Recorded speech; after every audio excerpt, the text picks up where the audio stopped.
Praise the Lord, ஹல்லேலூயா. ஆண்டவர் இரட்சகருமாகிய இயேசு கிறிஸ்துவின் நாமத்திலே உங்களை அன்போடு கூட வாழ்த்துகிறேன்.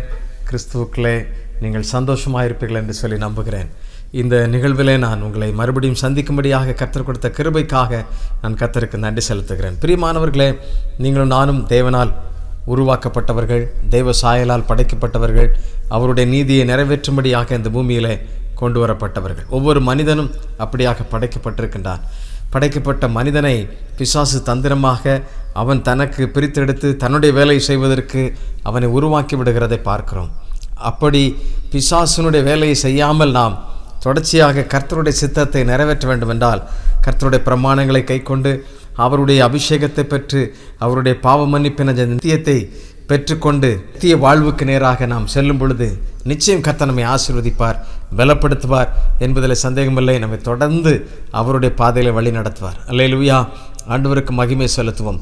அப்படி ஏராளமான மனிதர்கள் தேவ சத்தத்திற்கு கீழ்ப்படிந்து வாழ்ந்தவர்களாக இருக்கின்றார்கள்.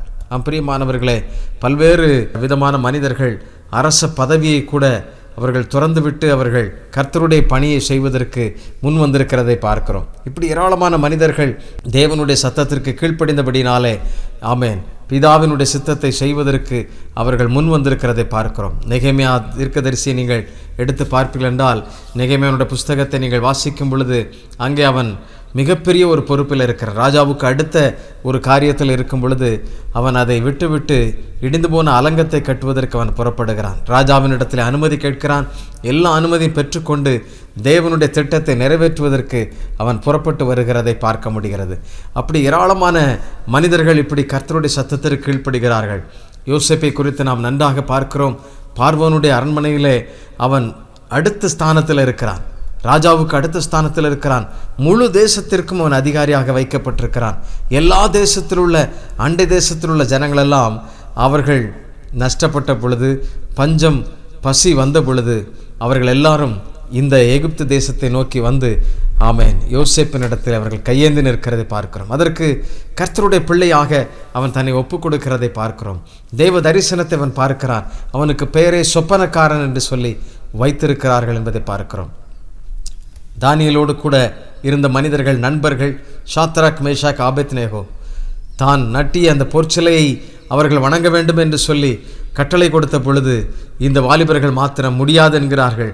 தானியேலோ தன் தேவனை நோக்கி வழக்கத்தின்படி 3 நேரம் கர்த்தரை நோக்கி ஜெபித்து கொண்டே இருக்கிறான். சட்டத்திற்கு விரோதமாக செயல்படுவது போல தென்படலாம். ஆனால் கிறிஸ்துவின் சாயலை பெற்றுக்கொண்டவர்கள் அவர்கள் அமைதியாக அந்தரங்கத்திலே கிறிஸ்துவுக்காக வாழ்ந்து கொண்டே இருப்பார்கள். சட்டத்தின் காரியங்கள் எல்லாவற்றையும் தேவன் அவைகளை வரையறைப்படுத்தி தேவ பிள்ளைகளுக்கு சரியாக கொண்டு வருவார் என்பதிலே சந்தேகமில்லை.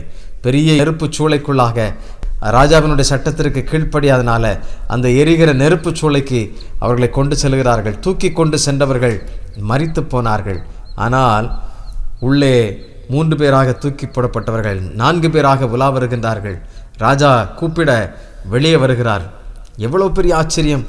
7 மடங்கு அதிகமான தீச்சூளையின் நடுவில் இவர் போட்ட பின்பும் இவர்கள் முடி கூட கருகவில்லை என்று சொல்லி ராஜா பார்த்து, இவர்கள் தேவன்தான், மெய்யான தேவன் என்று சொல்லி சாட்சி கொடுத்து இவர்களுடைய தெய்வத்தை பின்பற்றுங்கள் என்று சொல்லி ஒரு பெரிய சாட்சியின் வாழ்வு அங்கே உண்டாகிறது. இவர்களெல்லாம் யார்? ராஜாவினுடைய மிகப்பெரிய உயர்ந்த பதவியை செய்து கொண்டிருந்தவர்கள். எனக்கன்பானவர்களே, கர்த்தர் உங்களை அழைக்கும் பொழுது கர்த்தருடைய சத்தத்திற்கு நீங்கள் கீழ்ப்படியுங்கள், பயப்படாதிருங்கள். இந்த உலகத்தின் மேன்மை, இந்த உலகத்தின் செல்வம், ஆஸ்தி எல்லாம் குப்பை என்பதை நாம் பார்க்கிறோம்.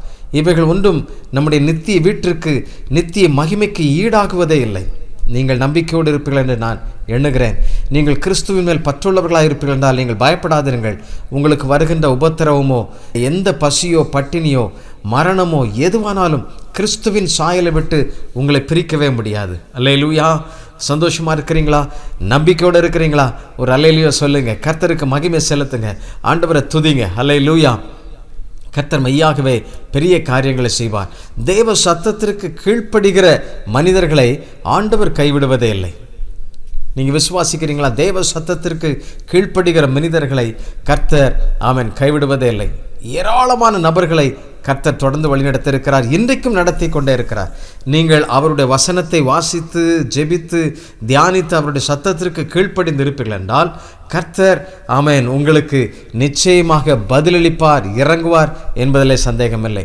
உங்களுடைய பிரச்சனை குறித்தோ, இல்லையென்றால் உங்களுடைய போராட்டங்களையோ, இல்லையென்றால் உங்களுடைய கடன் பாரங்களையோ, இல்லையென்றால் பிள்ளைகளை குறித்த பாரங்களையோ நீங்கள் பல நேரங்களில் அதே முறையிட்டு கொண்டிருக்கலாம். நீங்கள் யோசித்து பாருங்கள், ஒவ்வொரு முறையும் இதே முறையிட்டு கொண்டிருக்கும் பொழுது எப்படி இருக்கும் இந்த செவிக்கு?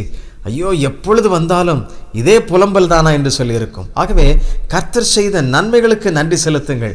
கர்த்தர் உங்களை இதுவரைக்கும் நடத்தி வந்த பாதைகளுக்கு கர்த்தரை நன்றியோடு கூட துதியுங்கள். அது மாத்திரமல்ல, தேவன் வைத்திருக்கிற அந்த சித்தத்திற்கு உட்பட்டு ஆண்டவரே நான் இன்னும் என்ன செய்ய வேண்டும் என்று கேளுங்கள்.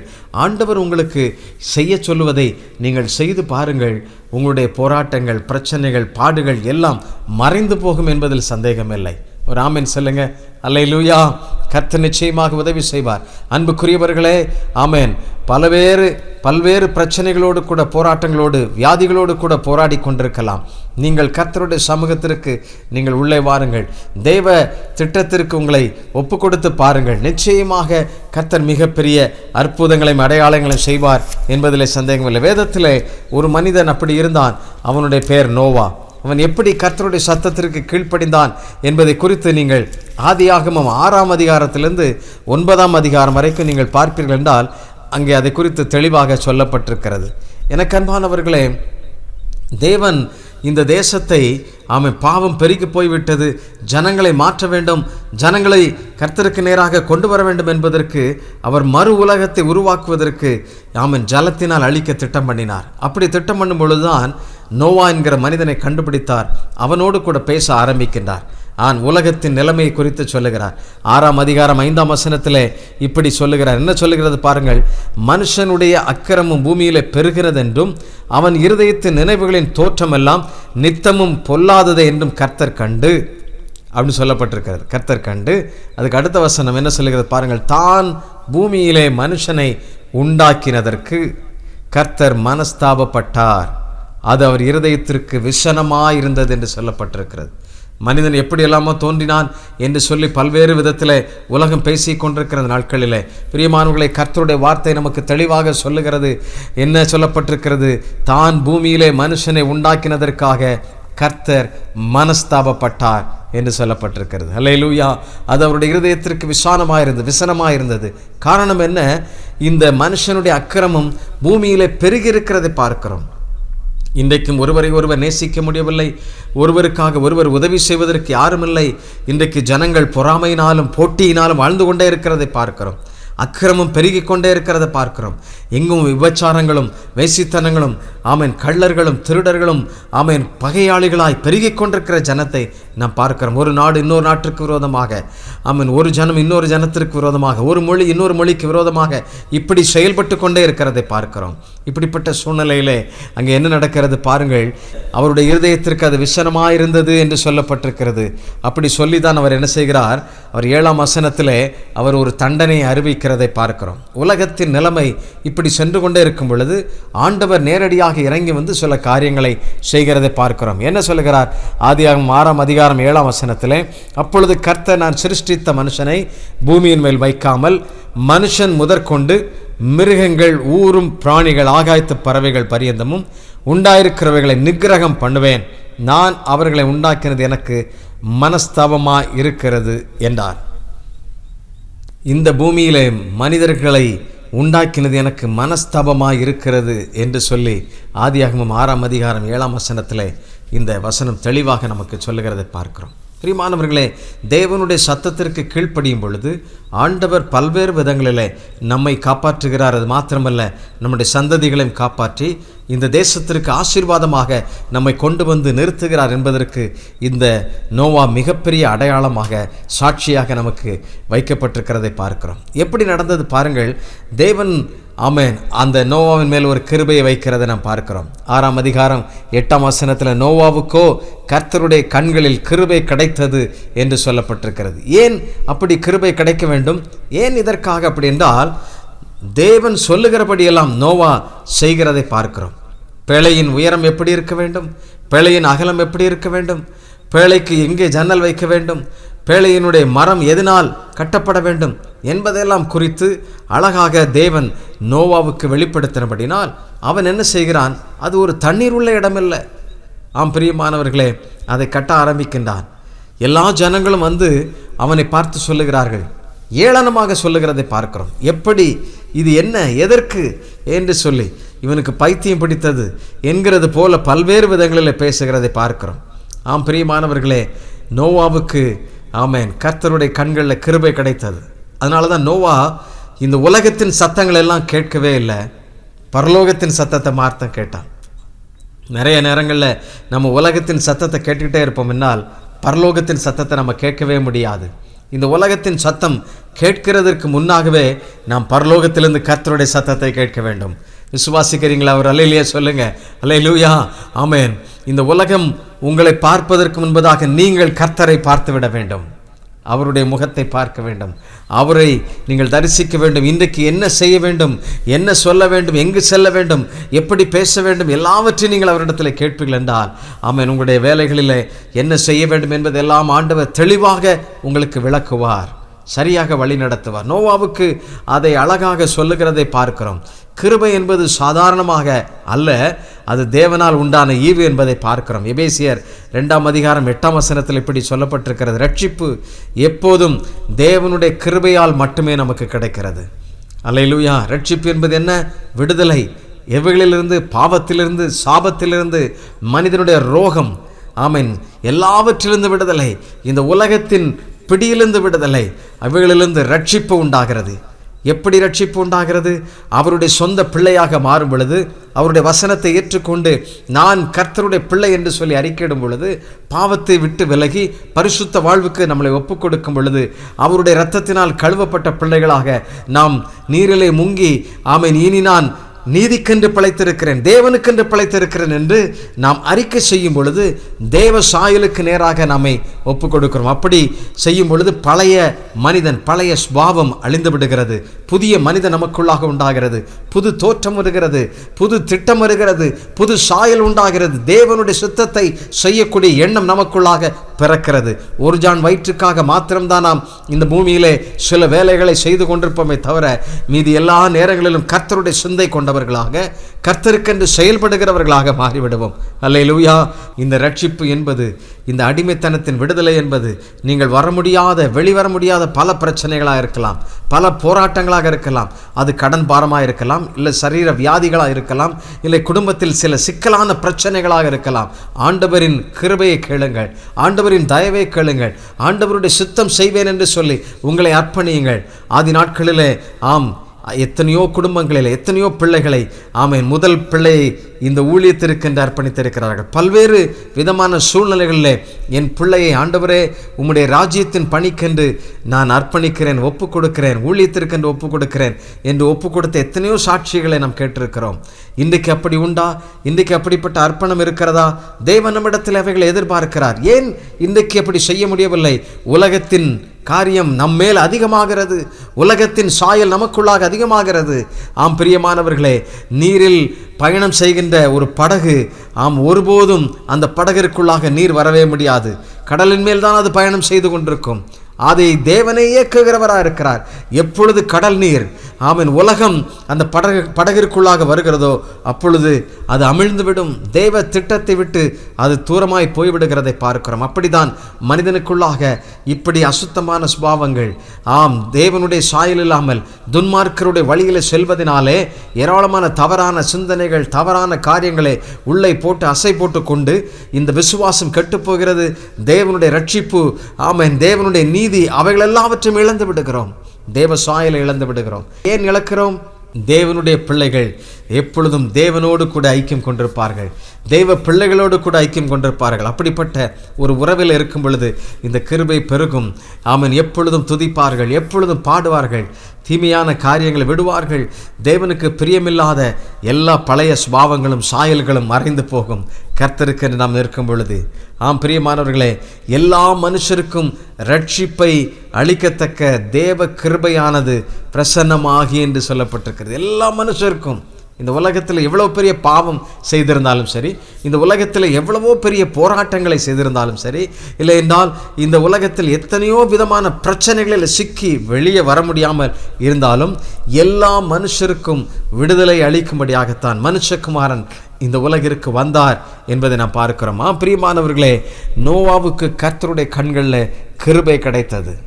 எத்தனையோ மனிதர்கள் இருந்தார்கள், ஆனால் நோவா மாத்திரம் கர்த்தருடைய சத்தத்திற்கு கீழ்ப்படிந்து இந்த மரத்தால் செய்யணும்னு சொல்லும் பொழுது இந்த உயரத்தால் செய்யணும், இந்த முழத்தால், இந்த அகலம், இப்படியெல்லாம் சொல்லுகிற இந்த வார்த்தைகளை கேட்டு அவன் அர்ப்பணிக்கிறதை பார்க்கிறோம். அல்லேலூயா. கர்த்தருக்கு கீழ்ப்படிந்ததுனால அந்த ஒரு பெரிய ஆசீர்வாதத்தை அங்கே பார்க்க முடிகிறது. நோவாவின் கீழ்ப்படிதல் என்று சொல்லி நான் உங்களுக்கு சொல்லுகிறேன். ஆதியாகமம் 6ஆம் அதிகாரம் 22ஆம் வசனத்தில் என்ன சொல்லப்பட்டிருக்கிறது பாருங்கள். 6ஆம் அதிகாரம் 22ஆம் வசனம். நீங்கள் வேத புஸ்தகம் வைத்திருப்பீர்கள் என்றால் நீங்கள் திருப்பி பாருங்கள். நோவா அப்படியே செய்தான், தேவன் தனக்கு கட்டளையிட்டபடியெல்லாம் அவன் செய்து முடித்தான் என்று சொல்லப்பட்டிருக்கிறது. அல்லேலூயா. எப்படி அந்த முன்பகுதி நீங்கள் வாசித்து பார்ப்பீர்கள் என்றால், எப்படி பூமியானது தேவனுக்கு முன்பாக சீர்கெட்டதாக இருந்தது, பூமி கொடுமையினால் நிறைந்திருந்தது. தேவன் பூமியை பார்த்தார், அது சீர்கெட்டதாக இருந்தது. மாம்சமான யாவரும் பூமியின் மேல் தங்கள் வழியை கெடுத்து கொண்டிருந்தார்கள் என்று சொல்லப்பட்டது. மாம்சமான எல்லா மனிதர்களும் தங்களுடைய வழியை அவர்கள் கெடுத்து கொண்டிருந்தார்கள் என்று சொல்லப்பட்டிருக்கிறது.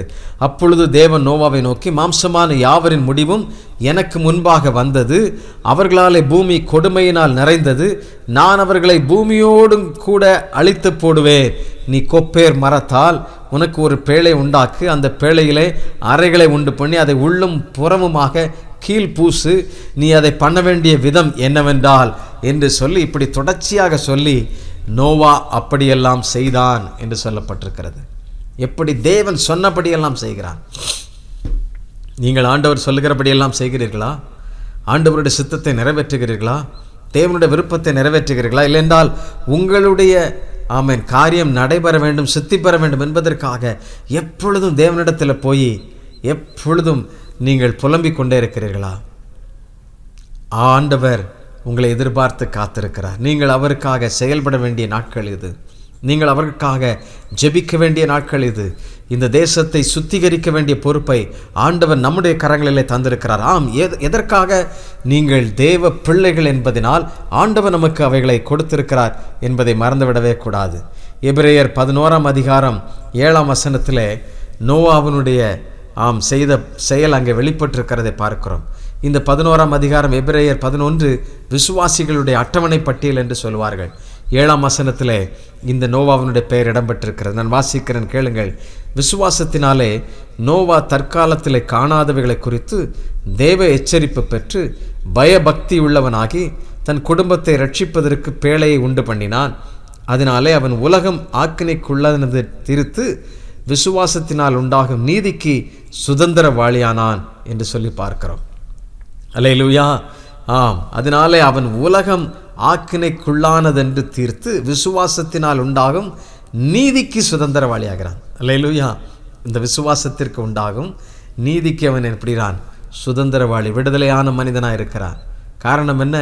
கிறிஸ்துவ வாழ்க்கையில் அவன் கீழ்ப்படிந்ததன் விளைவாக, தேவ சத்தத்திற்கு செவி கொடுத்ததன் விளைவாக அவருடைய குடும்பம் முழுவதும் காப்பாற்றப்பட்டது. அது மாத்திரமல்ல, யார் யாரெல்லாம் அந்த பேழைக்குள் செல்ல வேண்டும் என்பதை தேவன் பட்டியலிட அவைகள் எல்லாம் அந்த நோவாவின் கட்டளையின்படியே.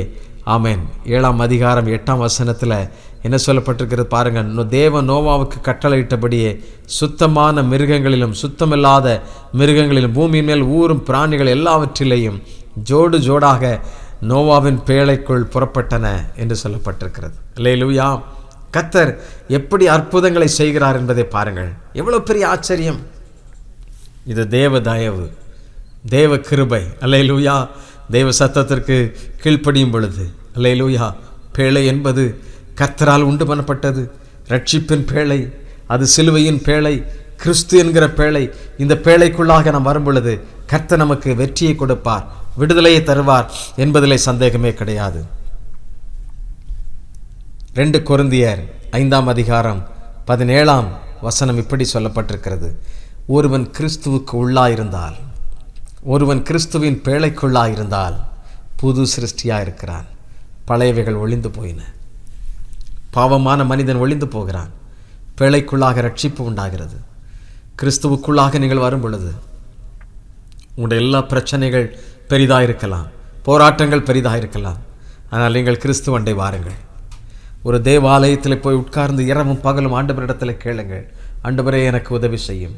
அந்நாள் ஆண்டவரிடத்தில் போய் கேட்டாலே, புலம்பினாலே, தேவனே நீர் எனக்கு தருவீர் என்றால், ஒரு குழந்தை பாக்கியத்தை கொடுப்பீர் என்றால் அதை நான் உமக்கு திரும்ப தருவேன் என்று சொல்லி அர்ப்பணித்தாரே.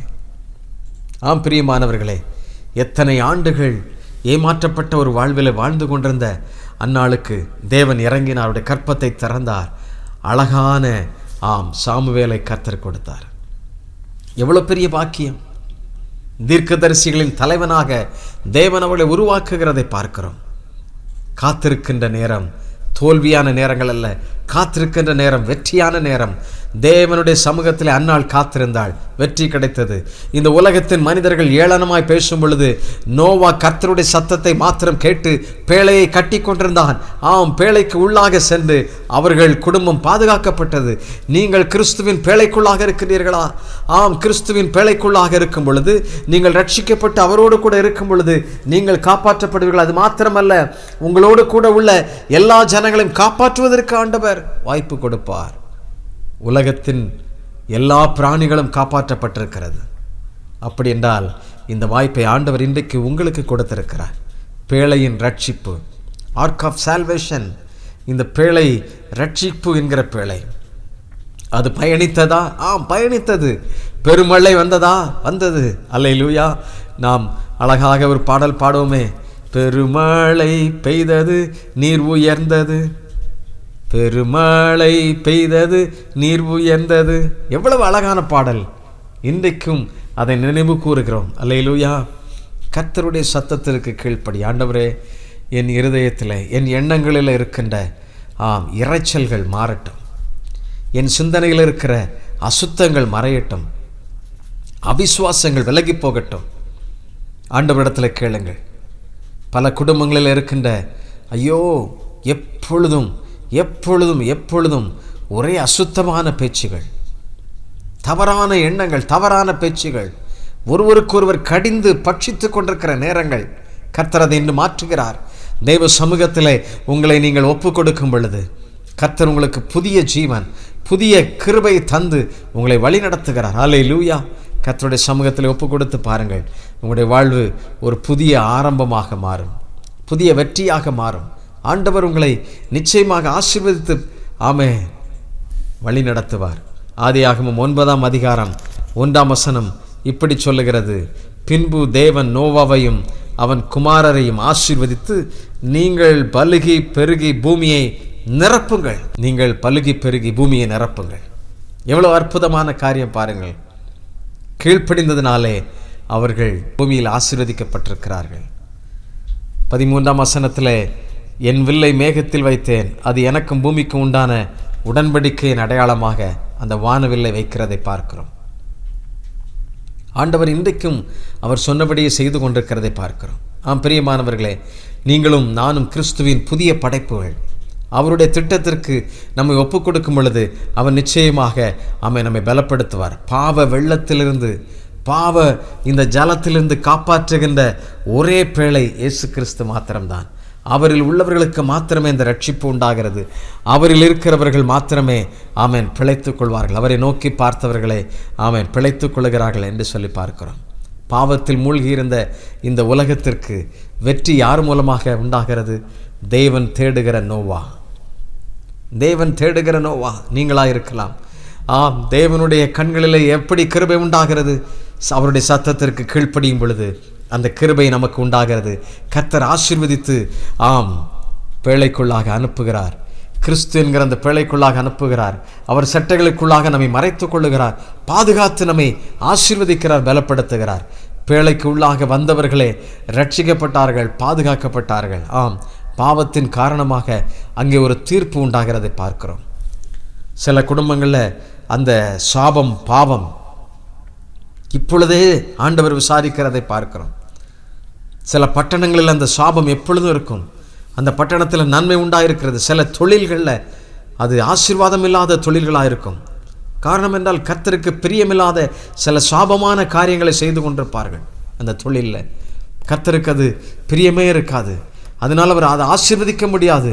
அதிலிருந்து வருகிற பணம் எல்லாம் அநேக நேரங்களில் குடும்பத்தில் அது சாபத்திற்கு நேராக செல்லுகிறது. அது வியாதி வருகிறது. அதனால் நன்மை உண்டாகவில்லை, குடும்பத்தில் குழப்பம் உண்டாகிறது. இதை குறித்து அநேகருக்கு எண்ணமில்லை. இதை குறித்து ஆராய்ந்து இதிலிருந்து நாம் வெளிவர வேண்டுமே என்கிற ஒரு பெரிய சிந்தை இல்லை. ஆண்டவர் இன்றைக்கு உங்களை பார்த்து கேட்கிறார், நீங்கள் ஜெபியுங்கள். ஆண்டவர் உங்களை ஆசீர்வதிக்கிறவர், ஆண்டவர் உங்களை பலப்படுத்துகிறவர், புதிய கிருபைகளை தந்து புதிய எல்லைகளை தந்து உங்களை புதிய ஆரம்பத்தில் உங்களை அழைத்து செல்வார். அவருக்கு அர்ப்பணிக்கின்ற பிள்ளைகளை ஆண்டவர் ஒருபோதும் கைவிடுவதே இல்லை. நீங்கள் தேவ சாயலால் படைக்கப்பட்டவர்கள் என்பதை மறந்து விடாதீர்கள். பிசாசு தந்திரமுள்ளவன், அவன் திருடன், அவன் எப்பொழுதும் அவன் கொலைகாரன், கொள்ளைக்காரன். அவன் எப்பொழுதும் என்ன செய்கிறான்? நயவஞ்சகமாக ஜனங்களை இழுத்து கொண்டு செல்லுகிறான். பல கவலைகள், உலக கவலைகள் உங்களை நெருக்குகிறதா? பல சிந்தனைகள் தேவ சமூகத்தில் நீங்கள் ஜெபிக்க முடியாதபடி, தேவ பிரசன்னத்தை உணர முடியாதபடி, தேவ சாயல தேவ முகத்தை பார்க்க முடியாதபடி தடை செய்கிறதா? ஆண்டவரிடத்தில் உங்களை ஒப்புக்கொடுங்கள். நீங்கள் ரட்சிப்பு என்னும் அந்த பேழைக்குள்ளாக வாருங்கள். தேவன் நம்மை ஆசீர்வதித்து பலப்படுத்துவார். நம்ம சற்று நேரம் ஜெபிக்க போகிறோம். நான் ஜெபிக்க விரும்புகிறேன். நம்ம எல்லாரும் கண்களை மூடி நாம் ஜெபிக்கலாம். கர்த்தர் நம்மை ஆசீர்வதிப்பார், பலப்படுத்துவார், நன்மை உண்டாகும், பலன் உண்டாகும். தெய்வ சமூகத்தில் எல்லாரும் பாரத்தோடு ஜெபிக்கலாம். கண்களை மூடி நாம் ஜெபிப்போம். அன்பின் ஆண்டவரே, நாங்கள் இப்பொழுது உம்முடைய சமூகத்தில் வந்திருக்கிறோம். ஆண்டவரே, உண்மையாய் உம்மை நோக்கி கூப்பிடுகிற பிள்ளைகள் யாராயிருந்தாலும் சரி, ஒவ்வொரு குடும்பத்திற்கும் ஒவ்வொரு பிள்ளைகளுக்கும் ஆண்டவரே இந்த ரட்சிப்பின் பேழை உண்டாயிருக்கட்டும் என்று சொல்லி நான் ஜெபிக்கிறேன் அப்பா. அவர்கள் ஒரு பெரும் வெற்றியை பெற்றுக்கொள்வார்களாக. நன்மை உண்டாகட்டும் ஆண்டவரே. உமக்கும் அவர்களுக்கும் இடையே இருக்கிற ஆண்டவரே அருந்து போன அந்த தொடர்புகள் புதுப்பிக்கப்படட்டும் ஆண்டவரே. எப்பொழுதும் உம்முடைய முகத்தை பார்க்கட்டும், உம்முடைய பிரசன்னத்தை அவர்கள் ருசிக்கட்டும். ஹல்லேலூயா, ஹல்லேலூயா. சில குடும்பங்களில் வந்திருக்கின்ற ஆண்டவரே புது விதமான கேள்விகள், புது விதமான நோய்கள், அவைகள் இப்பொழுதே மறைந்து போகட்டும் என்று நான் ஜெபிக்கிறேன். தெய்வ திட்டத்திற்கு உட்பட்டவர்களாக ஒவ்வொரு குடும்பமும் மாறுவதாக. ஆண்டவரே, ஆசீர்வாத குறைச்சலாக இருக்கும் பொழுது உம்முடைய சமூகத்தில் உடன்படிக்கை செய்து ஒப்பந்தம் செய்து ஆண்டவரே ஒரு பொருத்தனையோடு ஜெபிக்கிற பிள்ளைகளுடைய வாழ்வில் ஒரு நன்மை உண்டாகட்டும் என்று சொல்லி ஜெபிக்கிறேன். இனி அவர்கள் தீமையை காண மாட்டார்கள், இனி அவர்கள் நன்மையை காணட்டும் ஆண்டவரே. எப்படி நோவாவுக்கோ தேவனுடைய கண்களில் கிருபை கிடைத்தது போல ஆண்டவரே உம்முடைய பிள்ளைகளுக்கு உம்முடைய கண்களில் கிருபை உண்டாகட்டும் என்று சொல்ல நான் ஜெபிக்கிறேன். கர்த்தர் நீர் இறங்கி ஒரு பெரும் அற்புதத்தை செய்வீராக. இனி அவர்கள் தீமையை காண்பதல்ல. ஹல்லேலூயா. உலகத்தின் பதவி எவ்வளவு பெரிய காரியமாக இருந்தாலும் ஆண்டவரை இப்பொழுது அவர்கள் உமக்கு ஒப்புக் கொடுக்கும் பொழுது நீங்கள் அந்த ராஜமேன்மை பெற்றுக்கொள்வீர்கள். ஹல்லேலூயா. விலை மதிப்பில்லாத, விலை மதிக்க முடியாத அந்த உன்னதமான அந்த ராஜ்யத்தின் பிள்ளைகளாக நீங்கள் மாறுகிறீர்கள். கர்த்தர் உங்களை கொண்டு மிகப்பெரிய காரியங்களை செய்வார் என்பதில் சந்தேகமில்லை. ஆண்டவரே, நீர் அப்படி உடைய பிள்ளைகளை அப்படி நீர் ஆசீர்வதித்து பெருக செய்கிறதற்காக நன்றி. ஒவ்வொரு பிள்ளைகளை நீர் கர்த்தர் ஆசீர்வதித்து கனம் பண்ணும், பலப்படுத்தும், நன்மை உண்டாகட்டும் என்று சொல்லி நான் ஜெபிக்கிறேன். எல்லா தடைகளும் விலகி போவதாக. ஆமேன். சத்துருக்கள் தந்திரமாய் கொண்டு வந்து குழப்பத்தை கொண்டு வந்து குடும்பத்தில் ஹல்லேலூயா நம்பிக்கை இல்லாமல் அவிசுவாசத்தை கொண்டு வந்து விதைக்கிற பிசாசுடைய தந்திரங்கள் விலகி போகட்டும். முழு குடும்பமும் அந்த ரட்சிப்பின் பேழைக்குள்ளே வரட்டும் என்று சொல்லி நான் ஜெபிக்கிறேன். கர்த்தர் நீர் அப்படி ஆசீர்வதிப்பீராகப்பா, நீர் அப்படி காத்துக்கொள்ளுவீராக. தெய்வீக சமாதானம் ஒவ்வொரு குடும்பத்திலும் நிறைவாயிருக்கட்டும் ஆண்டவரே. ஹல்லேலூயா. உடைய கிருபை சூழ்ந்து கொள்ளட்டும், உடைய ரட்சிப்பின் பேழைக்குள்ளாக இருக்கட்டும். ஒரு புதிய ஆரம்பம் உடைய பிள்ளைகளுக்கு உண்டாகட்டும். பாவத்தின் காரியங்கள் விலகி ஆண்டவரே இப்பொழுது அவர்கள் உம்முடைய சாயலாய் உமக்கென்று அவர்கள் தங்களை ஒப்புக் கொடுத்தபடியினால் அவருடைய எல்லைகளை நீர் ஆசீர்வதித்து பெருகச் செய்கிறதற்காக நன்றி. கோடாகோடி நன்றி அப்பா. உம்முடைய சமூகத்தில் எங்களை தாழ்த்தி அர்ப்பணிக்கிறோம். தேவ பிரசன்னமும் அபிஷேகமும் ஒவ்வொரு பிள்ளைகளையும் நிரப்பி நிரப்பி நிரப்பி நடத்துகிறதற்காக நான் நன்றி சொல்லுகிறேன். நன்றியோடுமே துதிக்கிறேன், நன்றி செலுத்துகிறேன். இந்த பிள்ளைகளை வாழ்த்தி ஆசீர்வதிக்கிறேன். தெய்வீக கரம் இந்த பிள்ளைகளை சூழ்ந்து கொள்ளட்டும். இயேசு கிறிஸ்துவின் நாமத்தில் ஜெபிக்கிறோம். ஜெபம் கேளு நல்ல பிதாவே. ஆமென், ஆமென். அல்லேலூயா. கர்த்தர் நம்மை ஆசீர்வதித்து காக்க கடவர். அல்லேலூயா. கர்த்தர் தம்முடைய முகத்தை உங்கள் மேல் பிரசன்னமாக்கி எப்பொழுதும் இன்றைக்கும் என்றைக்கும் சதா காலங்களிலும் உங்களோடு கூட இருப்பாராக. அல்லேலூயா. தேவ கிருபை உங்களுக்கு உண்டாகட்டும். தெய்வ சத்தத்திற்கு கீழ்ப்படியுங்கள். ஆண்டவர் சொல்வதை செய்யுங்கள். நீங்களும் உங்களுடைய குடும்பமும் உங்களுடைய எல்லா எல்கைகளும் பாதுகாக்கப்படும். உங்களுடைய சந்ததிகள் ஆசீர்வதிக்கப்பட்டிருக்கும். நீங்கள் இந்த பூமியை நிரப்புவீர்கள். அல்லேலூயா. விசுவாசத்தோடு கர்த்தருக்கு நன்றி சொல்லுங்கள். நீங்கள் பெற்றுக்கொண்ட நன்மைகளை, ஆசீர்வாதங்களை எங்களுக்கு தெரியப்படுத்துங்கள். சேர்ந்து கர்த்தரை உயர்த்துவோம். அல்லேலூயா. வருகின்ற ஆமென் பொங்கல் விடுமுறையில் சிறப்பு முகாம் குற்றாலம் ராக் ஹாலில் வைத்து நடைபெறவிருக்கிறது. நீங்களும் பங்கு பெறுங்கள். கர்த்தர் உங்களை ஆசீர்வதிப்பாராக. God bless you.